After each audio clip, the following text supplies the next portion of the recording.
For those starting to join, we're just going to give people a few minutes to come on board and we'll get started.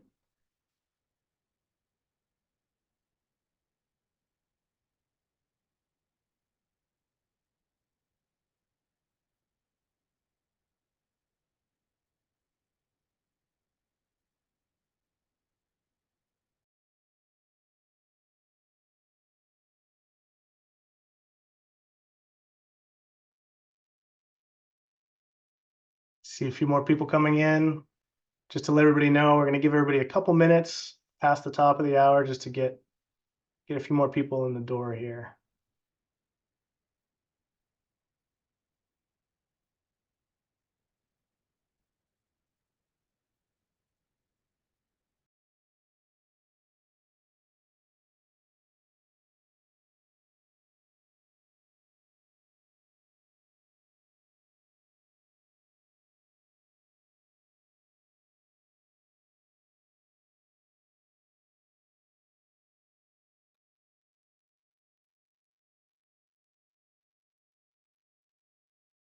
I'm going to give a couple more minutes. Got a few people in here. Welcome. Give another minute or two for some more to join.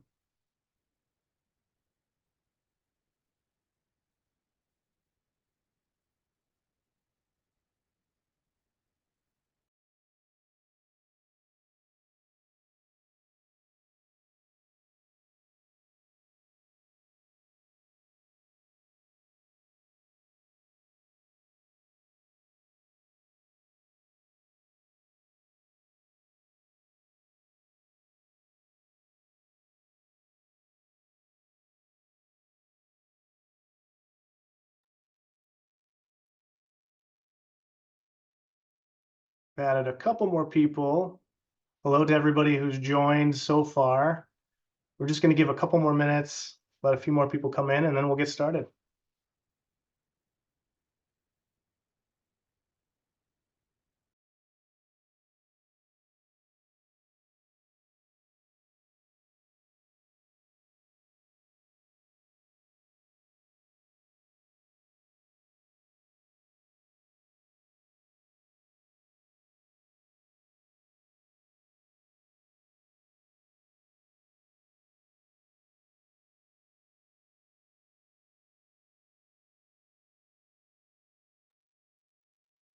Okay, I think we've got a pretty good group.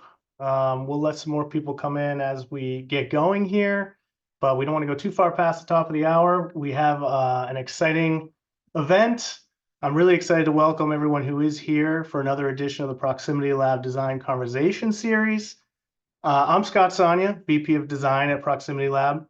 We're a UX research strategy and design agency founded in 2007 and based in New Hampshire. And we specialize in designing complex data-driven digital products. And being focused on products for that long, we've tackled our share of onboarding challenges for clients like Adobe and CVS and Citrix and many others. So it makes us very happy to be speaking with our guest today, Krystal Higgins, who's one of the foremost thinkers on this topic. Before I formally introduce Krystal, a couple of quick notes about the format today. And I see some more people joining, which is great. Today's format, we're going to give Krystal the floor for a short presentation, and then we'll open things up for a Q&A from everyone. So you'll see on your Zoom, there's a question and answer panel in the lower right. You can start adding questions whenever you'd like, and you can also upload those questions for those that you want answered, if you see some good ones there that you'd like answered. We also opt to ask question. Yes, we will be recording the event. And we'll make it available to everyone after. So with that, I'd like to officially introduce Krystal Higgins. Krystal is a UX designer who connects the dots between products, systems, and the people who use them. Over her decades-long career, she's taught teams across the world and has spoken at many events, including South by Southwest and an event apart. She's the author of the book Better Onboarding, and when she's not writing, teaching, or working on products, she enjoys illustration, scuba diving, and painting. And I can say that her paintings of killer pomegranates on her site are particularly incredible. So check that out later. Krystal, thank you so much for joining us today. Without further ado, I'm going to turn it over to you. Perfect. Yeah, thank you so much, Scott. And I'm really happy to be here. I always love talking about onboarding design and how to make them better. And usually when I talk about onboarding, I have to start like on a bit of a cautionary note, which is that in reality, when we start on onboarding design, it's often fear that gets in the way of us making it a good experience. Fear is what gets in the way of better onboarding.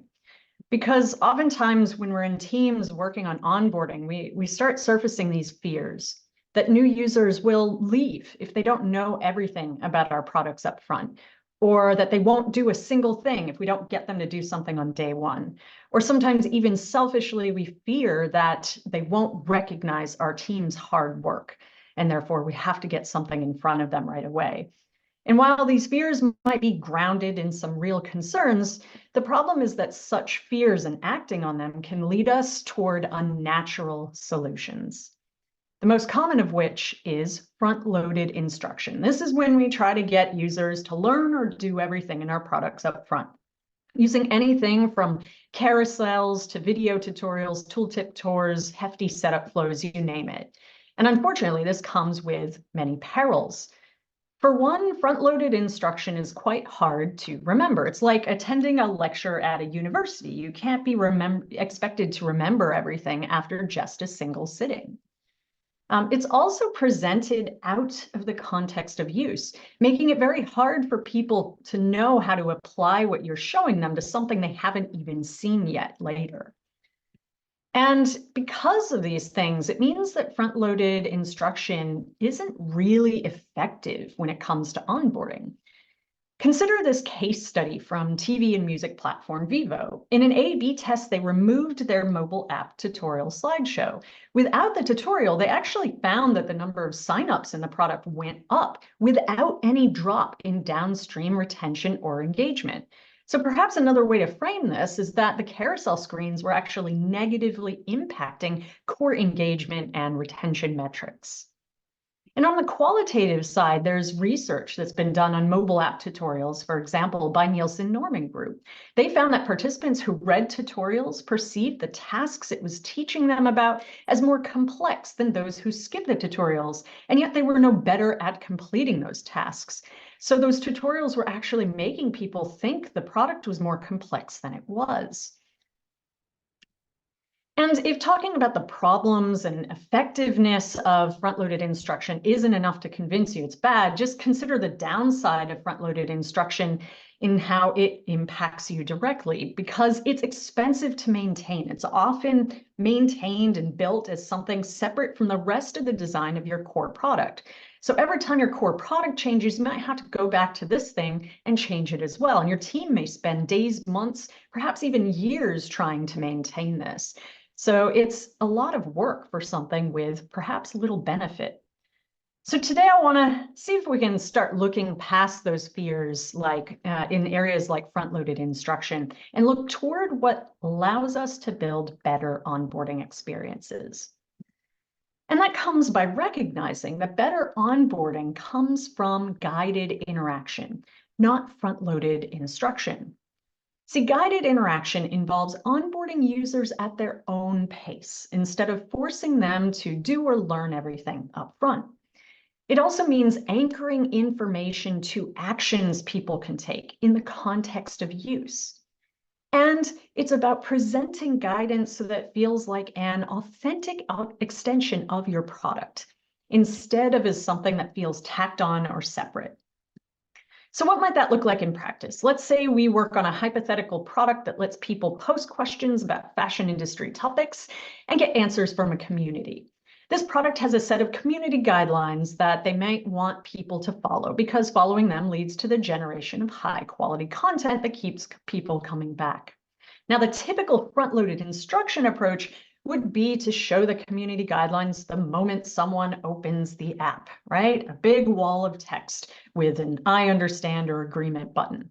But what if people just don't read this wall of text or skim it and then forget later?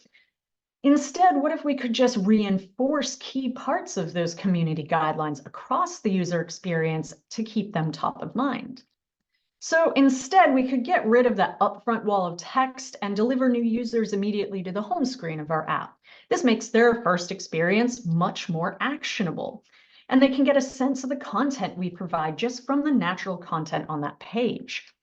But notice we can still drop a little bit of guidance about the community guidelines even here at the start. For example, we can mention them in association with the post a question button, highlighting how we have guidelines that ensure that people will get top quality answers to their questions. Then if someone decides to ask a question, post a question, we can guide them through the sign-up flow, during which we can then highlight those community guidelines in more details. And then even after they've signed up, we don't have to leave out the community guidelines. We can reinforce them throughout. For example, when they're composing the question they want to post, we can highlight the community guidelines that relate to posting and writing good questions. So by distributing the right amount of information about the community guidelines across the actions it most supports, we make them much more actionable and memorable. And we can address that fear that people won't be aware of our guidelines by not putting them in a place that's so easy for them to skip in the first place. And Spotify also recently shared a success story with a similar strategy. They recently redesigned their website to take new users straight to the web player experience without forcing them to download an app or log in first. And this allows those new users to explore Spotify's content and even try out its player interface with free podcasts, allowing them to make a more informed commitment to the product. And according to a post on Spotify's design blog, they said that in their tests, sending those visitors to the web player immediately increased signups, premium subscriptions, and retention on almost all devices. So how do we get to that point where we can see these opportunities for distributing guidance and anchoring it to the actions it most supports? Well, that comes by understanding that onboarding is a journey that happens over time.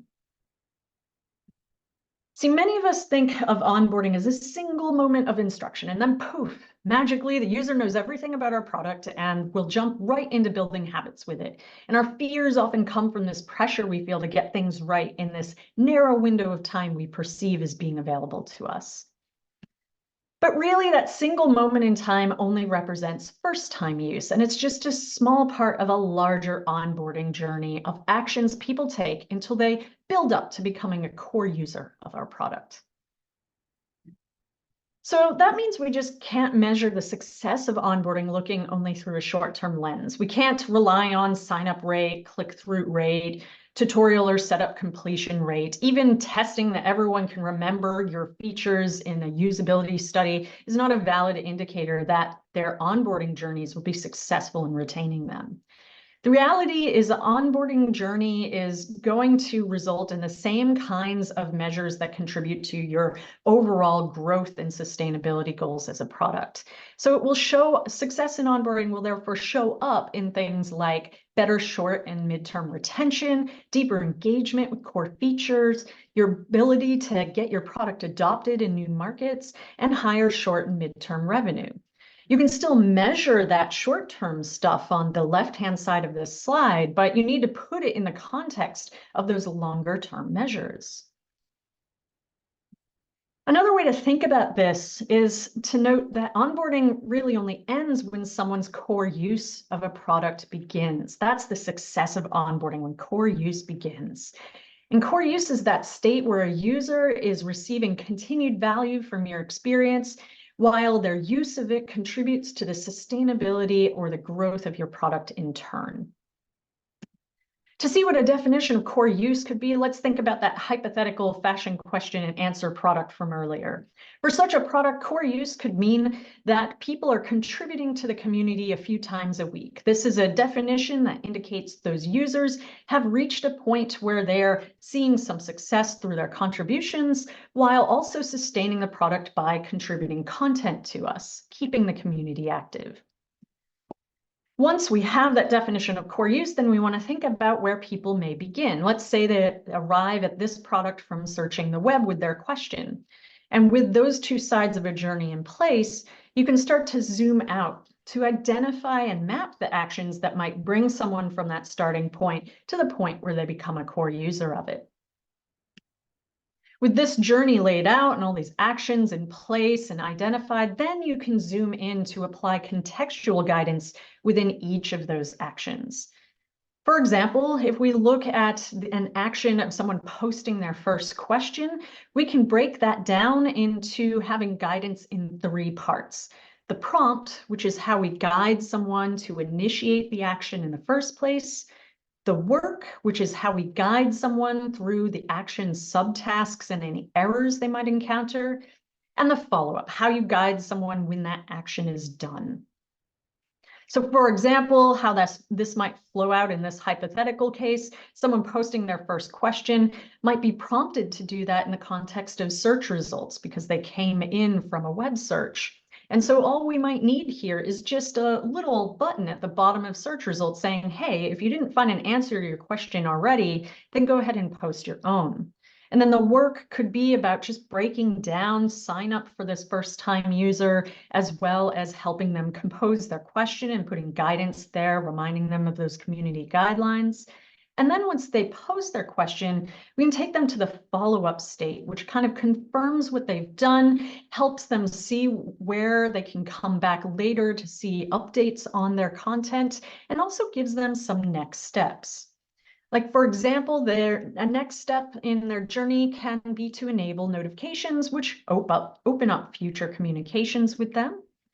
But also there could be other next steps. For example, they could choose instead for their next step in the journey to be to browse and answer other people's questions while they wait for answers to their own. So by first zooming out to see all of the actions in an onboarding journey, and then zooming in to apply guidance in the context of each individual action, we can find many opportunities to guide users beyond first-time use.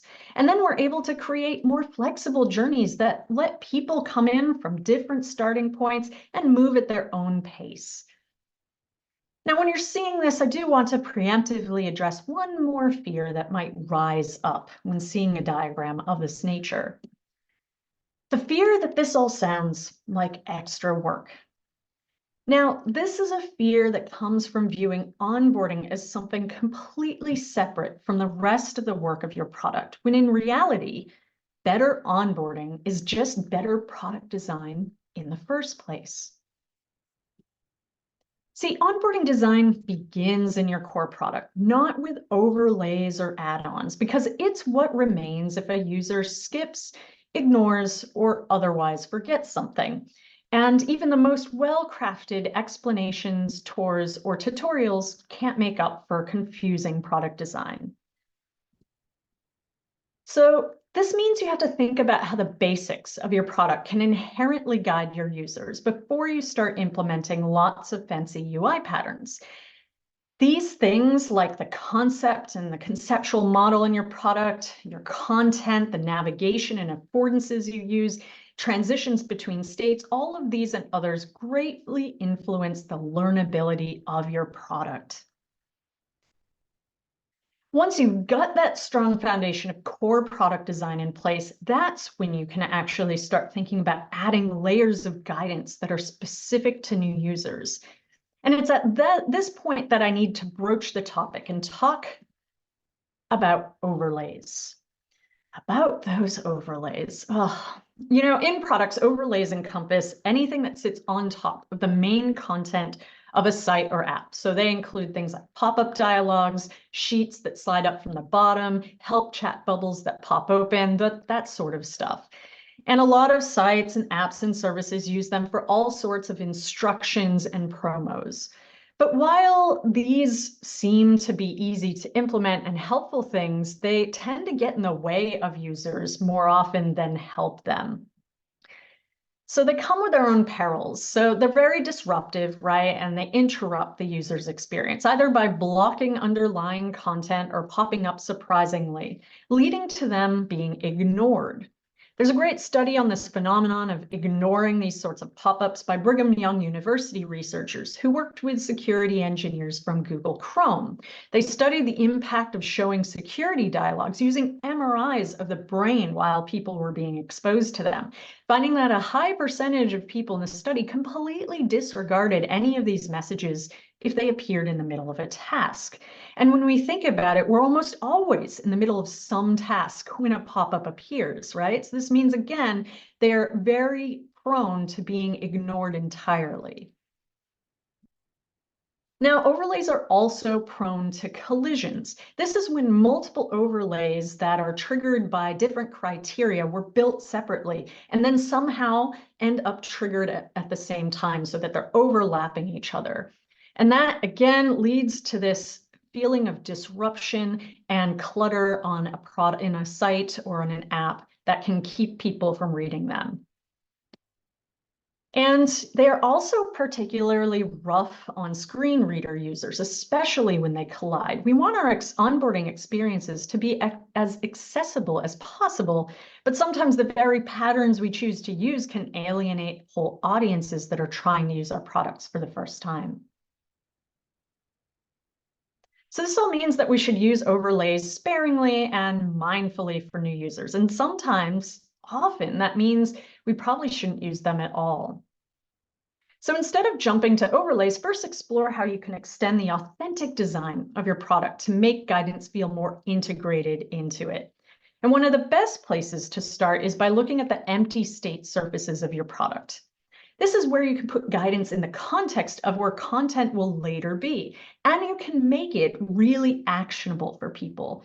So here's an example of such an empty state from money transfer tool Wise. In order to get started, you have to get set up with your account to send or receive money. So the empty state of the Home tab makes these actions front and center by pulling them into the center of the page. And later, once you start receiving money or sending it, you will start seeing that activity show up here. Now, aside from empty states, sometimes you need contextual guidance in the context of doing a task. So here's an example of contextual guidance integrated into an activity the user is doing from Gmail. This is back when Gmail introduced their Smart Compose feature, which helps people automatically complete sentences as they type. And it did this using gray hint text to represent the suggested text to enter. Now, when Gmail first introduced this to users, it did so with a message off to the side, so not blocking the email, and in addition to an inline tab hint next to the gray suggestion text. After using the feature successfully, the additional elements that are used to scaffold this action reduced gracefully, leaving only the gray hint text behind. And finally, there's a robust example here of special content created just for new users. This comes from the iPad drawing app Paper by WeTransfer. Now, new users have the option in this app of playing with a demo sketchbook, or they can start one from scratch.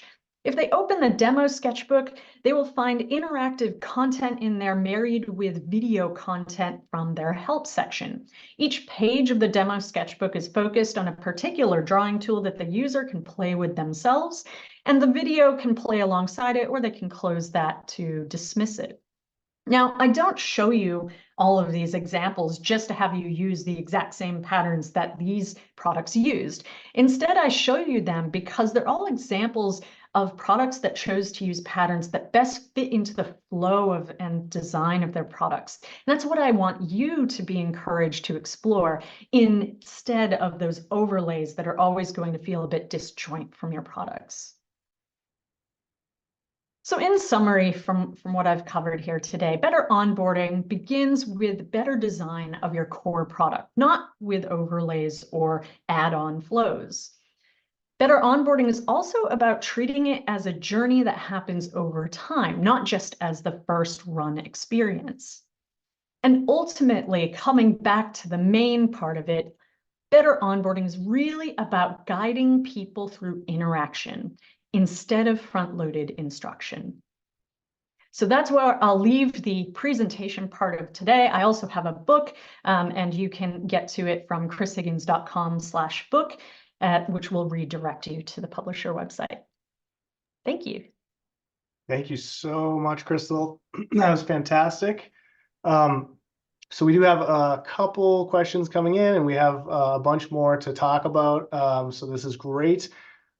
Just maybe jumping off that last point you make about, and I know, we all know the naming of things and design discussions can be a rabbit hole. We've all gone down in many different ways, but I do think it's an interesting question.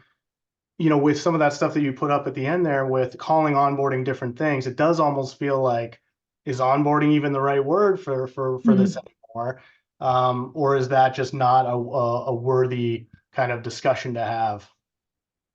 No, it's a great point, and it kind of just comes back to the phrase I use and that I prefer to use, which is guided interaction, right? That's how I feel all about it. And honestly, it's just good product design, right? I think a lot of UX is all about like having scaffolding that people can have in place as they go through flows and designing, elements that make it easier for people to understand and complete tasks to build a good conceptual model. So yeah, it all goes back to the heart of thinking about just what is the right way to guide people through any task.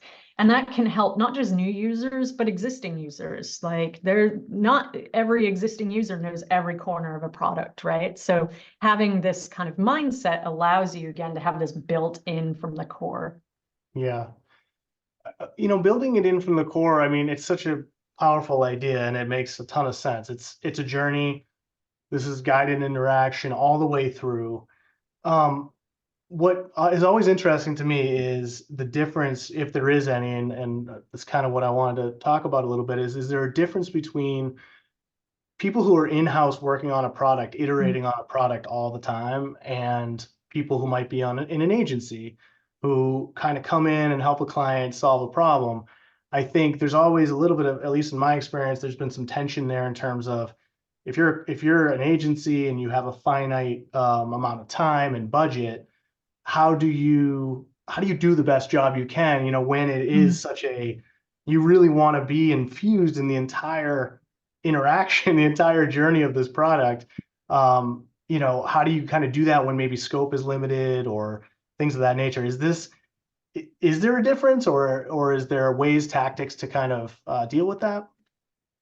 Yeah, and it's a great question as well. And I'd flag like this isn't even limited to agencies. Like there could be multiple teams working on Yeah. one product within one company, right, that are trying to navigate that complexity.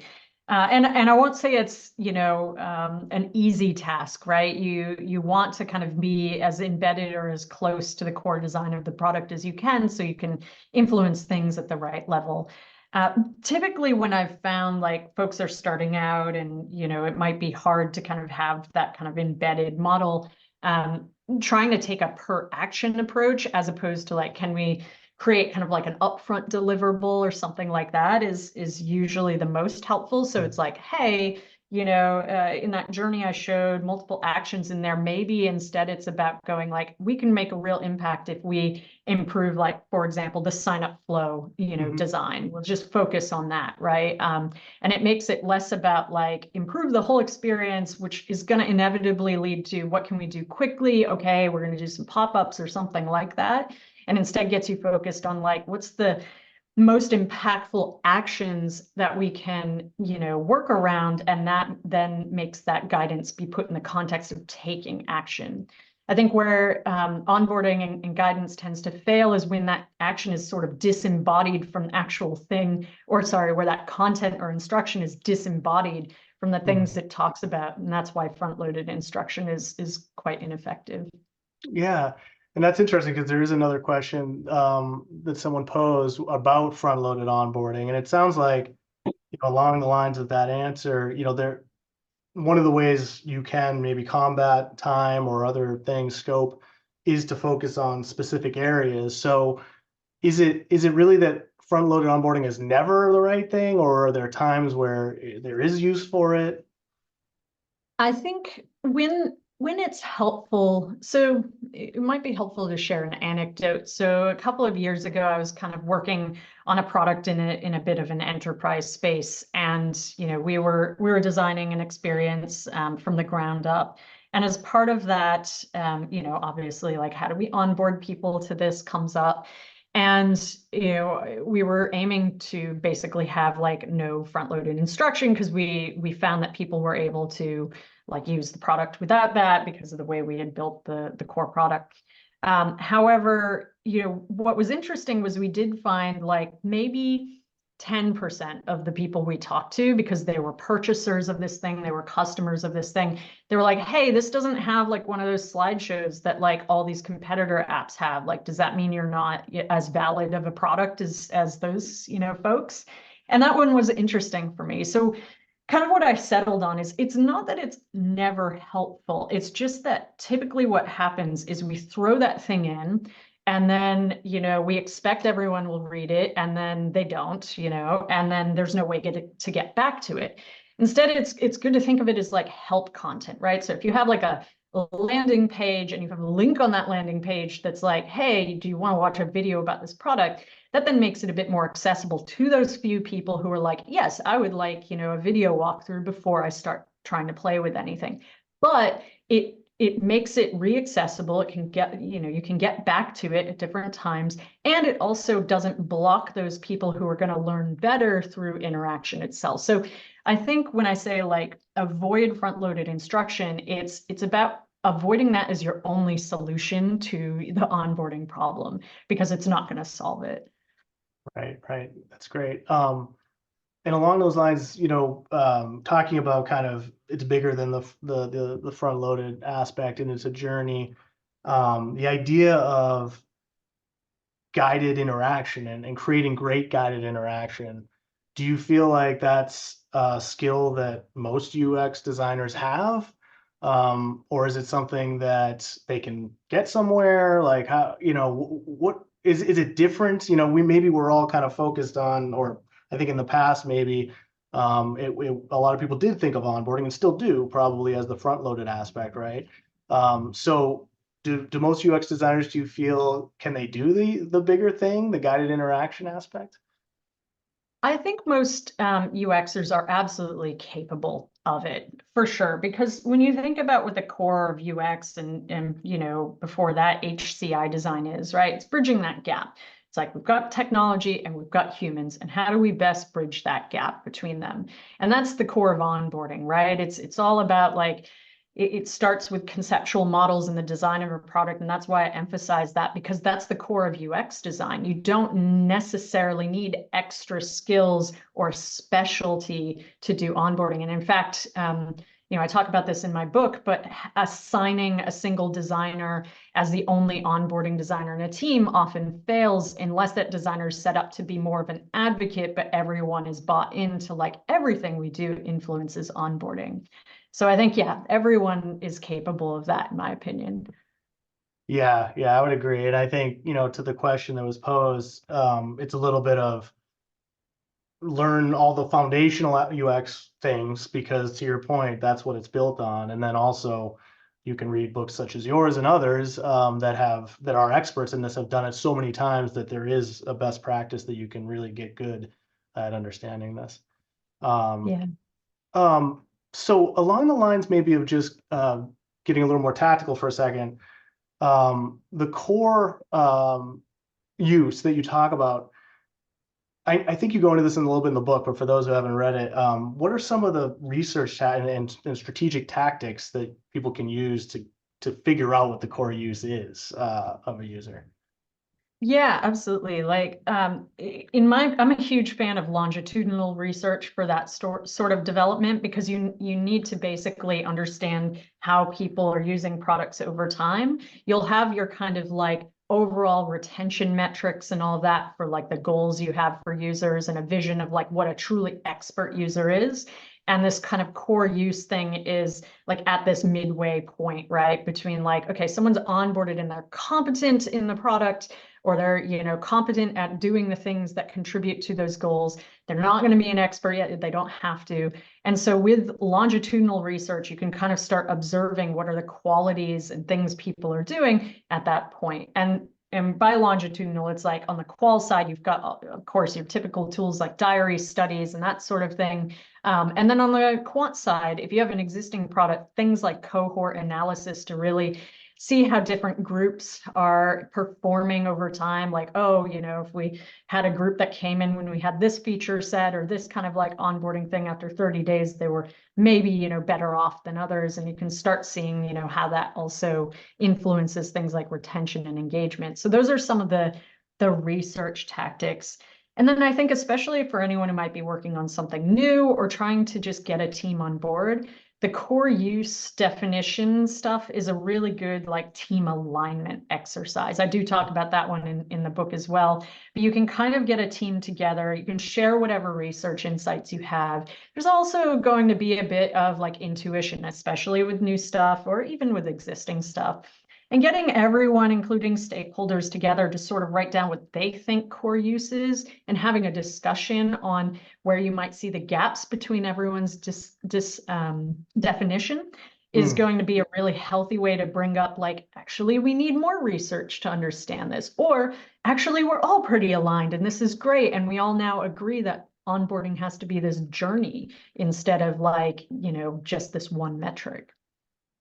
And how do you, talking about kind of getting teams together, I think is a really good point. A question came through talking about support and product, right? So customer support and product design teams are very different at most organizations, as we know. Sounds like, to be successful, they should be much more tightly integrated, talking to each other. Have you seen that work well, or how, can you talk about that a little bit? 100%. I mean, it's customer support teams are kind of your frontline workers, for a product or service. And so they're going to have a great source. Not only are they going to have, individual anecdotes or things they can share, but they're going to also be aware of trends, right? And so they're going to see like, yeah, I get a call every day about this versus, okay, this is, one single participant who came up with this. So I'd say like if you can get those people in the room with you, great. If not, there's usually, at least some tickets that you can refer to or other kind of aggregate tools that you might be able to see, user feedback on or that have been fielded by the customer service team. So I recognize in some orgs it just might be hard to get time from them, but there are ways to kind of connect with them because that is important. And they'll also be able to tell you like, you'll be able to get signals as to whether something's an onboarding problem or not, because it's happening within 30 days or something of a sale. Right.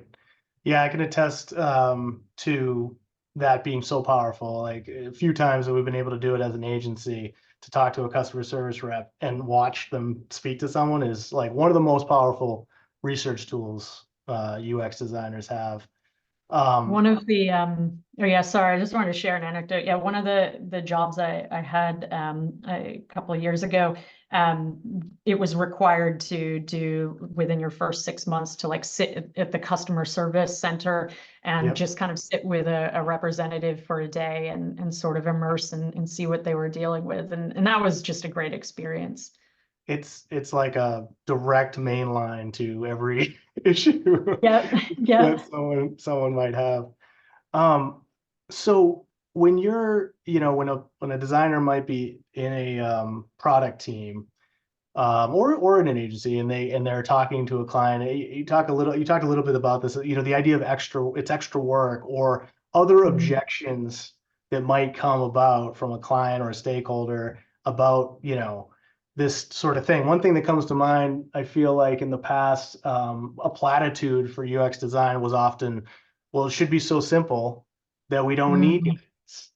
It was always like, well, Apple products don't need guidance, things like that. And I feel like we've recognized something different at this point, but is that still happening? What happens? How do you address that? If you're a Yeah. designer and you have someone telling you that and saying like, hey, make this so simple, we don't need guidance. What is that kind of, what are your thoughts on that? I think, yeah, it's that's a good one. And I certainly still encounter it, although less so since I think a lot of products are still, maturing. And as they mature, they realize like we have a lot of diverse users and we can't just expect all of them to be like come in and willing to put up with our crap, essentially, right? Yeah. Like at the end of the day, there's always a learning curve for somebody. Someone's expectations of how a product should work or a service should work are shaped by the things they've encountered previously. And no one's going to have the same, mental model when they come in, right? And so first we have to recognize that it's not that the user is like dumb or whatever if they can't figure our stuff out. It's that we haven't recognized and acknowledged that people come from different starting points. And so, I often try to kind of lean back on the accessibility and adoption stuff when someone's pushing for that. It's like, if we want to scale, you are going to have to be willing to understand that different people will not necessarily understand all the concepts in this product straight away. And yes, early stage products can probably get away with a little bit of, you know what, we're just going to put it out there. We're not going to add any additional like scaffolding until we know where people get stuck. And that is I actually think that's better than starting with a nascent product with like a bunch of things, right? But at some point and fairly quickly, you will go, uh-oh, like we are losing people because they don't understand stuff. And Mastodon was a good example of that, and they've been iterating on that. They had suddenly a flood of people coming over from Twitter, and so their previous product was very technical. It was talking about servers and the federation, right? And that was fine for the trickle they had prior to the move over from Twitter. And then suddenly they're flooded by all these different users who couldn't understand what was going on, right? And so they've made some recent product updates to kind of help with the onboarding. Remains to be seen if it's, is still, going to work for them or not, or if it was too late. It's super interesting. I'm just looking at a couple questions that came in. So I think you talked about this, you've talked about this in the past, I've seen, but this idea of videos and the fact that, and I do this, people look to YouTube for videos. They look for videos for tutorials to learn things. It's a great place to learn things. But creating those, can that be really realistically created in the scope of a product design team? So I think one of the things we tend to disregard or like think is something we have to pull into our product is all of the stuff that people will do on their own if they want to learn something. And yes, that comes with like motivation, but it's always helpful for us to see like, can we leverage that stuff versus creating our own content, right? So if we know there are forums where people are covering like how to use like this product, should we link to those instead of like trying to write our own competing content? So I'd say like there's some of this that's more about embracing the world that exists, or like even if it's a bit messy, going like, hey, we understand that there's actually all this popular stuff. And that can be a good like first stab at like maybe we're just pulling in like some YouTube channels from like top influencers we trust or something like that. Creating that content on your own also can be a good thing. It's just a lot of work, right? And again, it goes back to the like, does it need to play and like take over the product or the experience, or can it be like a resource library that people can come back to? So it's about, thinking more of a resource library mindset might be better there versus like we have to create the one video that like addresses everything. Because again, it just comes back to everyone wants to consume that content in different ways. Someone might want voiceover, someone might want like the transcript, like, you could go, it could be very complex to try and come up with the perfect like video that appeals to everyone. Yeah, absolutely. Very, very time intensive. I love the idea of going where people are, and utilizing the fact that it's all out there. So if you needed to do that, you could guide people there. So, this is a good one. I like this because it's about frameworks and the fact, in this day and age, we're kind of always looking for that sort of structural framework of when to do what, how to do what. And this question is about, I was wondering if there is a framework or if you have a framework for identifying where in a journey a guided moment might be appropriate versus a more passive guidance, kind of within where you're at. Is there some way to kind of know that easily or quickly? Easily, probably not. Like at the end of the day, we do have to do some of that work and our diligence to kind of know that. Like, it's in saying that, like, look, anyone who's sort of an expert in their product space or is deeply embedded in it, they will be able to understand, like, okay, I have seen a year's worth of research come through, and I kind of see that like this flow, for example, just really people really keep struggling in it versus like this other one doesn't have a lot of trouble. So like you'll develop intuition. Aside from that intuition, If you, for example, are an agency kind of coming into things, you're going to have to see what kind of insights you can bubble up. Again, it just comes back to like, how would you evaluate like where to focus? Now, if you're able to kind of complete that journey, like I would say, like if you're trying to figure out what to triage, and if someone hasn't done that work for you, it's helpful to take time to do that journey mapping thing. Go like, what are all the actions in here? Then you can drill into them and be like, do we have stats on these? Do we know that there's more customer complaints about this one than the other one? So I would say like that's kind of the first framework you should start from, is that journey. And then within that, then you can get more tactical and be like, okay, let's start like gathering the existing insights or running our own research to understand how these different actions are playing out. Yeah, that's fantastic. So there's some great questions coming out. Maybe just staying. We know some that are coming, but I'll save those for a minute. A big topic out there that we must address. But just from a little bit different, like responsive design, obviously something we're all aware of at this point, but also just mobile apps, desktop apps, responsive. Like how does it work? How should designers be thinking about guided interactions at different screen sizes? Should there be different guidances being triggered for each breakpoint, or how does that all kind of play out?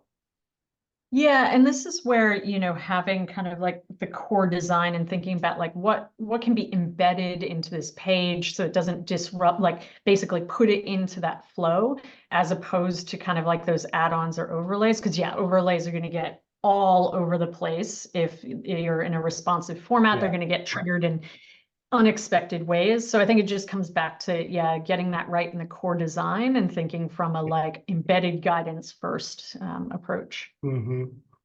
Um, so one other thing before I get to this other question that's on here is that I just find interesting. You talk about it a little bit in the book, but I see it happen where, especially if you're in-house and you're in a product and it's iterating and you're moving quickly, product managers are trying to get work done, everything's just going really fast, and you are an expert. You become an expert on this product. Like it's impossible not to be an expert on the product.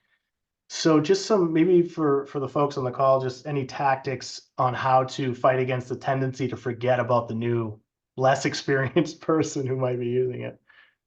Yeah, and it's a good shout out. I have a section in the book that's about like building the new user mindset, right? And yeah, there's a couple of tactics you can use. Obviously, like having research in which you're pulling in new users, not just existing users, but you're making sure always to populate any qualitative research studies with new users so you can, observe and experience like what they're experiencing. That always helps. And the more of your team you pull in, the better.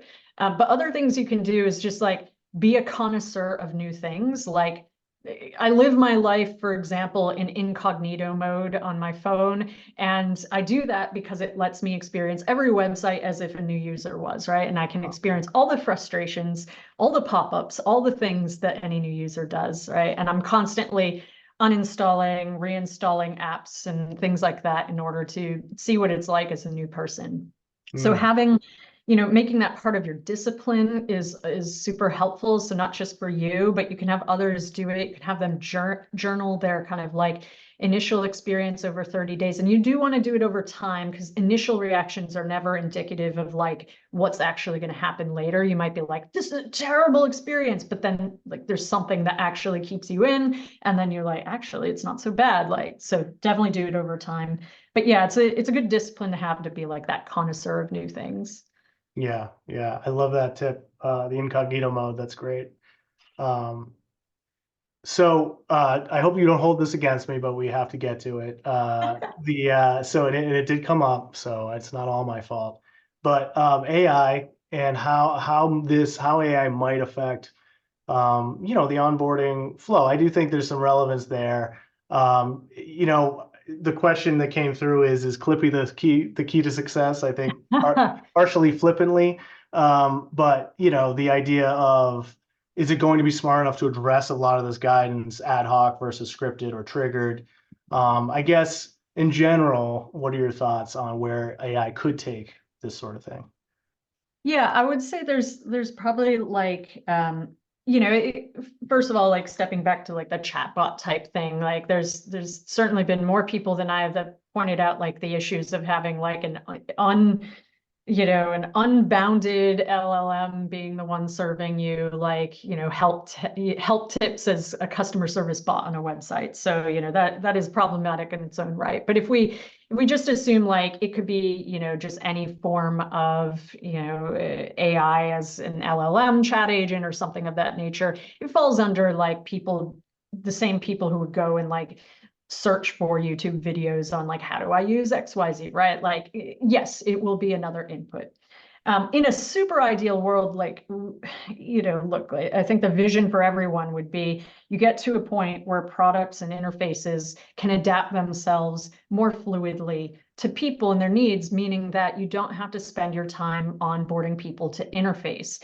And while that may sound scary, that's actually really important because there's much better things to onboard people to, right? Like I have this diagram on my website that's like interface on orientation is like the lowest level of onboarding. It's a waste of all of our time, but it ends up sucking up most of that time, right? Because we can never find the perfect interface that works for everybody. But if that's solved, then we can go up to higher levels of onboarding, right? Which means onboarding people to understand the key concepts that are underpinning our experiences, or even more ideally, like helping people understand how their use of a service or a product actually impacts other people in the world. And maybe we can build like a more ethical society.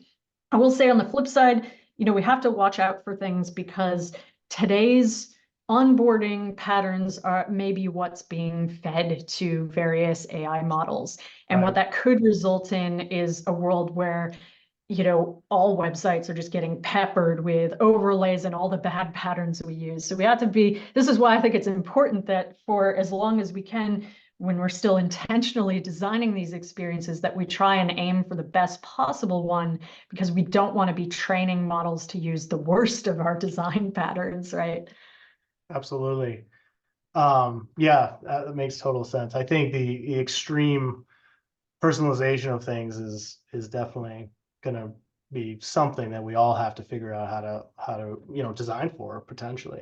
Um, so I think an important one to maybe hit on just in the last few minutes is, and you talk a little bit about this, so it might just be more exposition about it, but um, designing ethically, onboarding flows by nature can probably be, used to, the detriment of users at times, maybe using dark patterns or people who want to push something, that it feels like it's ripe for that just because of the nature of what it is.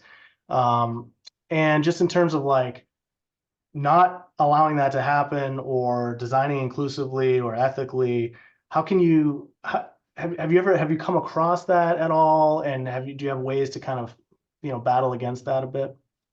Yeah, it's a tricky one. It depends on the organizational context you're in. So, Yeah. if you're in an organization that's pushing for that sort of stuff, it gets very, very hard to have kind of like global impact if you were a single local person within that, right, fighting back. That said, the best thing we can do is just keep pushing for that user experience, lens, the kind of like what's good for the user. That's why core use is not just about like our retention metric is this, so let's drive for it, or our engagement metric is this, right? Core use is a description of a user being in a state where they're getting value from things, right? Not just how they're giving us value. And being able to describe that and have a picture of like, when is a user satisfied? When are they happy with this? Like, when do they know that we haven't pushed them into a terrible experience Mhm. just to move some measures? All of that is really key in getting to a point where onboarding is not trying to like push people to meet like some growth metric that's very superficial, right? Yeah. Um, as far as usability testing, and there's a question about usability testing and some of the things that that might illuminate to avoid. And I think you probably write a lot about some of those things.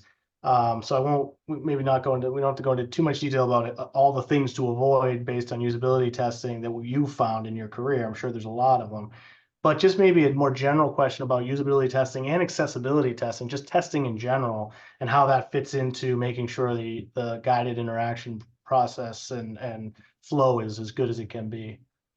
Yeah, absolutely. So when it comes to usability testing, which is usually like single session, that sort of thing, versus like the qualitative like diary study, which is going to give you the longitudinal feedback.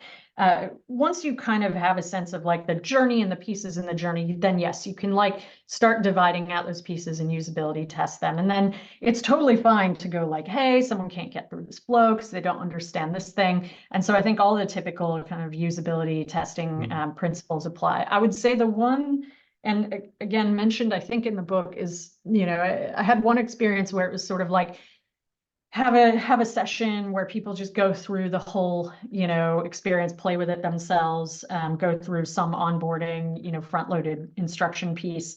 And then, at the end of the session, it was like they were given a checklist that was like, did you find this feature? Did you find this feature? And then if like they didn't check all the things, then it was like, this is a failure. And I was like, whoa, like this is not the right way to judge whether onboarding works or not, because memorization does not equal like, someone's ability to onboard over time. So I'd say just be very careful on the things you're using to judge like whether something's successful or not. Don't try to reduce them to too small of a measure, especially because you still have to think about like, what does this mean for the larger journey? Right. Maybe might be able to close on this. You wrote your book a few years ago now, and I know, you've stayed very, very active, talks and everything, but so this might be an easy question for you, but it might be an interesting one for the folks here. What has changed about this topic over time? What are some of the things that have surprised you or that you're really excited about, or just have changed since you wrote the book, or what have you learned about it since then?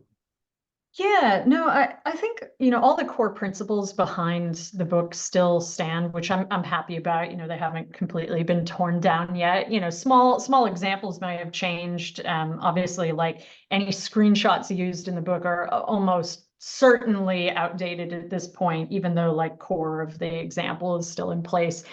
I'd say like, yeah, obviously the same thing we talked about earlier. AI is the thing that's going to like redefine a lot of stuff, and we're all sort of figuring that out. And so that's also something that, I'm just kind of keeping my eye on. I haven't formed a hard opinion on what that's going to be. But I'd say like, that's the biggest thing that obviously has changed is that we are now maybe able to up level what onboarding means.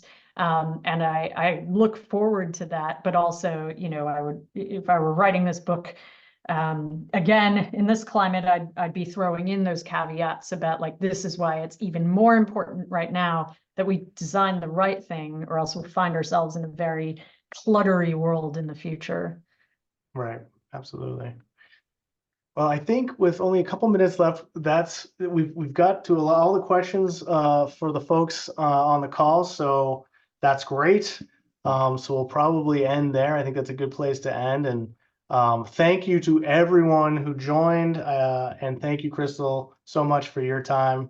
It was really, really fun to talk to you. Yeah, thanks so much. I really appreciate being invited here and being able to chat with everyone. Awesome. Well, thank you, and thanks everybody. See everybody again another time.